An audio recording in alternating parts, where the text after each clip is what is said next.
नमस्कार, मी संपदा गौरकर, कारा न्यूजच्या मराठी बातमीपत्रात आपले स्वागत। अयोध्या येथील श्रीराम जन्मभूमीत रामलल्लाच्या मूर्तीची प्राणप्रतिष्ठा निमित्त कोराडी येथील महालक्ष्मी जगदंबा संस्थानाद्वारे 7000 किलोचा राम हलवा प्रसाद आज तयार करण्यात आला।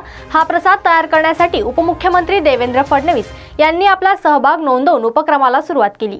आमदार चंद्रशेखर बावनकुळे यांचा पुढाकाराने शेफ विष्णू मनोहर यांच्याद्वारे एकूण 7000 किलो सामग्रीतून मोठ्या कढईत प्रसाद तयार करण्यात येत आहे।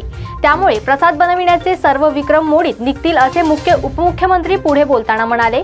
प्रसाद तयार करण्यासाठी हनुमान कढई तयार करण्यात आली असून ही कढई अयोध्याला देखील जाणार असून तेथे देखील सर्वाधिक प्रसाद तयार करण्याचा नवीन विक्रम नागपूरच्या नावे प्रस्थापित होईल असा विश्वास उपमुख्यमंत्री यांनी यावेळी व्यक्त केला।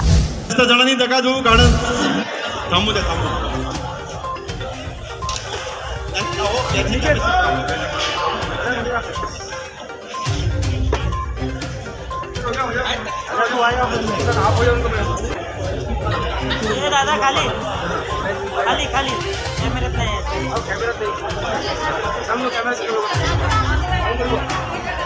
कॅमेरा